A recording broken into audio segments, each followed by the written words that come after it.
Brian, here we are. It's week 4 of the shelter-in-place order that you guys started, and then the governor came in with the formal one that was statewide. You're doing another address. You're addressing the residents and the businesses 3 times a week, and a couple times a week we're going and talking with each other and maybe going in a little bit more detail. And today you mentioned a new project, the Color Our Heroes project. Tell me a little bit about that. So it's a project that we think, might be able to kill 2 birds with 1 stone, so to speak. Yeah.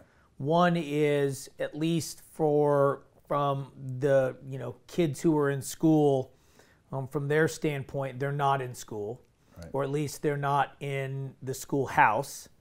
And for some of them of certain ages, that means that they're wanting to be on screen time, more, and they're wanting to do things that sometimes parents are like, oh, I wish there was something more constructive to do. Right. And so, I have, 2, younger kids myself, and it's a constant struggle. Right. A lot of schoolwork when you don't have to move at the speed of the slowest person in a class, right, you can get through it a lot quicker. So by noon every day, my kids are done with all their schoolwork and they're already like, I wanted, get on some screen of some sort. And right, so one way, we thought of is, coming up with something more constructive than some of that. And then 2 is to thank some of the occupations that are out there that are doing things that either we take for granted, like say sanitation workers, right, or maybe we don't take for granted, but we still need to appreciate them because they're working either longer hours or they're putting themselves in harm's way as far as the virus because they don't know if they're being subjected to it or not.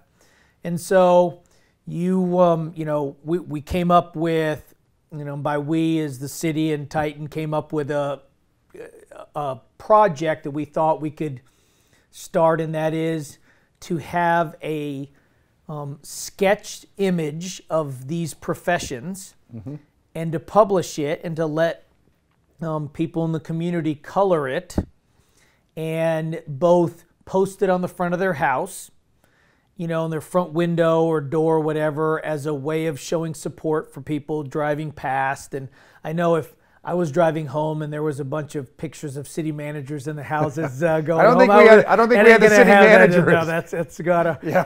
But who would not want to see the support? Being prior military, I've been at a point coming back from OIF 1 where there was a massive outpouring of support, and it makes you feel good. It makes you feel good about the danger that you voluntarily subjected yourself to, as while you were providing the service for the greater good. And so that's a great way to do it. And then not only just posting it on the front of their house just as a show of solidarity, but also posting it on some of our social media platforms like Facebook, Instagram, TikTok, and A, that allows you to post it in a creative way. Right. B, it allows Titan to have the people who do that, their names dropped into a random drawing. Right. And then you're going to, as an appreciation, going to randomly draw 10 names per week. Correct. With gift cards purchased from local Peachtree Corners businesses. Right. As a reward for doing this and as a way to support the local economy. Yeah, I think it's a win-win, and we're really excited when you guys mentioned it. And I think it was Kim Cherrick, the city clerk. She came up. She was all excited. She saw we have the other project. Can we talk about the other coloring project or not? Yeah, absolutely. Yeah. So a little while ago, the city came to us and said, "Hey, we want to do something different. You guys are innovative and remarkable, and everybody knows you for Curiosity Lab and all this high-tech stuff." And Rocio Montrosa and Kim come to us and Judy Putnam, and they go, let's do a coloring book for the community. Let's show some of the different parts of our community, the parks, town center, Jones Bridge, mm-hmm, all these different things, and let's make a coloring book. And our artists were so excited, and some of our artists are young, and they absolutely love this, because even though they may be in their 20s, they still love, coloring books. And that's a thing now with adults and therapy coloring. But we've created a coloring book that we're about to release here. I think we're going to release it a little bit later, but I think we're going to release it early with everything that's going on. But Kim and some of the ladies here started going, hey, why don't we do something, you know, for the community? And that was the genesis of this. And so I want to thank you for everybody at the city for being, you know, so innovative, really. I mean, you guys are always thinking about new ways to reach out to residents and businesses and get people involved. Well, I at least can speak to myself when I say I'm innovative enough to know that I'm not particularly innovative by myself. Yeah. You know, and so that's why you try to surround yourself with people who are, you know, hopefully smarter than you, definitely more, you know, looking at things, more creative, looking at things from different vantage points. And this is, like you said, the genesis of those kind of things. I mean, when you have a bunch of smart people talking about what can we do different, oftentimes, you know, that's, you know, part of why we retain you guys too, to help us with these kind of things, because they don't happen organically. They take effort. Well, one of the things, and you guys definitely employ this here, but one of my mentors always said, best idea wins.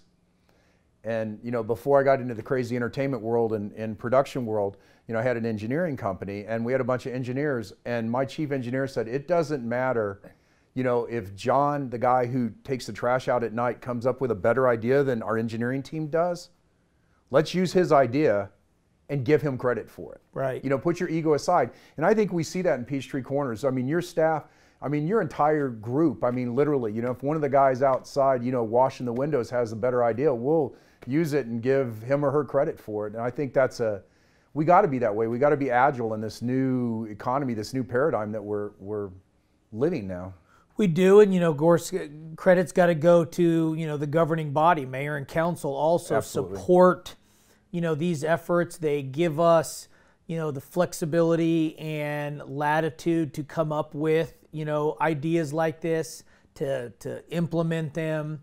You know, they're not constantly coming in and talking about, well, I don't, you know, why should we do it? It's really more of why shouldn't we? Right. And, you know, some of the times we do things that aren't quite as successful as we want, and some of them are wildly more successful than we thought. Right. But at the end of the day, the one thing that mayor and council have always been clear is we shouldn't be, you know, not doing something. Right. And so I would rather be trying something and, you know, failing than not doing anything at all. Yeah. So we've, you know, we've appreciated this, and you know, this is another one too that, I mean, it doesn't hurt. This is a great way to instill pride, right, and in the community and in these professions, and for kids to understand. I mean, all of these professions that we have, because in week 1 we're doing medical professionals, right, doctors, PAs, nurses, public health, you know, officials. Week 2 we're going to do maintenance and sanitation workers. Week 3 will be police, fire, EMS, and then week 4 will be our educators, teachers.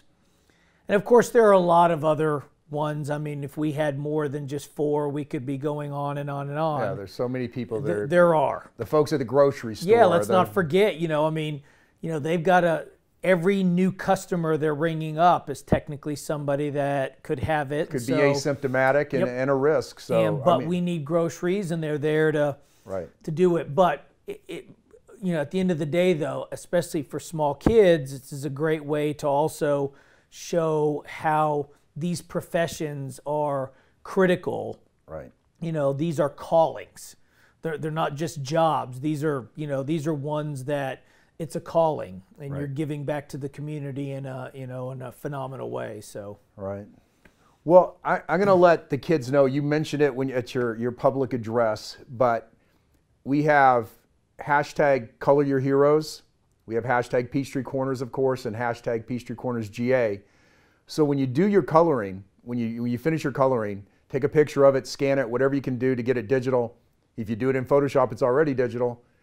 But post it on your social media platform, the ones we follow. We talk about Instagram, Facebook, TikTok are the primary ones. You adults, if you want to put it on LinkedIn, we'll check it out there. You don't see very many. You might get a lot of attention on LinkedIn with your colored photos. So that may be some white space, maybe some of the adults want to go for. But we're going to be watching all the different platforms and looking for those hashtags. And then we're going to pull 10 names basically from a hat every week and give out gift cards to local businesses, which I think is a great idea. Now, so is it fair to say then that if you're posting on one of those platforms, depending on, the orientation of each, you're okay with them being posted in unique ways too, correct? Absolutely. So TikTok could be in a short video format. Instagram could be a unique photo of it. I mean, so absolutely. Use your creativity. That definitely. I mean, we just want to see that the photo's been colored. Right. That they've participated, and then, but other than that, it could be as creative as, okay. Absolutely. Be as creative as you want to be. Love it. This is a creative town. When we did the casting call for Peachtree Corner Kids, we were absolutely amazed at the talent that's around here. And we're looking forward to getting back to that. I know a lot of the kids, we had a couple episodes queued up to film here, and then this all hit. So anyways, kids, you're out there. We're going to start soon. I know Carly's reaching out to some of you, so get ready for that. They really are. I mean, this community is phenomenal. I have seen some parents step up. I mean, I've had, a neighbor of ours was doing, video teleconference book readings. Right. Amazing. For kids doing it. I mean, our neighborhood had the Easter Bunny drove around in the back of a pickup truck. And so the kids only had to go to the end of their, yard or driveway. Right. And the Easter Bunny was throwing out some candy so that they at least still got to see the Easter Bunny. I mean, our local schools here had teacher parades. Right. Where they drove the bus routes to the schools in their own cars. That's awesome. So the kids got to come out. I mean, so yes, we have a lot of young kids. We have a very vibrant, school system here. Right. And I look forward to seeing some really good, renderings. I'm looking forward to that family in Brandon's neighborhood. I saw that video they put out. I mean, goodness sakes, it was like. It's like a live news show. Yeah, it was a live news show they produced. It was incredible. So so there's some pretty cool stuff going on. So I'm really looking forward to seeing both the pictures colored, but also unique ways in which it's posted. Yeah, I think that's it. And so, check it out. We do monitor TikTok. The Peachtree Corner Kids have a TikTok. So that could be really fun. Like you say, I see some TikTok videos of their coloring. And Instagram could have some pretty cool pictures on it too. Absolutely. You can do all kinds of fun stuff with IGTV and different ways you can post on TikTok and Facebook. So it'll be fun. Well, Brian, thanks again. Thanks for all you're doing for the community. Thanks for what your team's doing for the community. I know we talked about that. I know you're a military professional, but really this is a time that city government really had to stand up. I mean, you guys really, this is what you get paid for, is making sure this city continues to run in times like this. So I not only want to thank you and the mayor and the council for the great job they're doing, but every single team member here that's both working from home, and I see the maintenance guys here every single day when we come by here to film. They're out there fixing the roads. They're fixing problems with pipes. There's no working from home when a pipe breaks or there's a big chuck hole in the road. So I mean, these guys are out there, guys and gals are out there every single day. So thank you for what all of you are doing and your team are doing. It's incredible. Appreciate it. Thanks for helping us get that word out about those kind of things. We appreciate it, and we look forward to keeping keeping this momentum up. Yes, sir. All right, we'll see you Friday. All righty.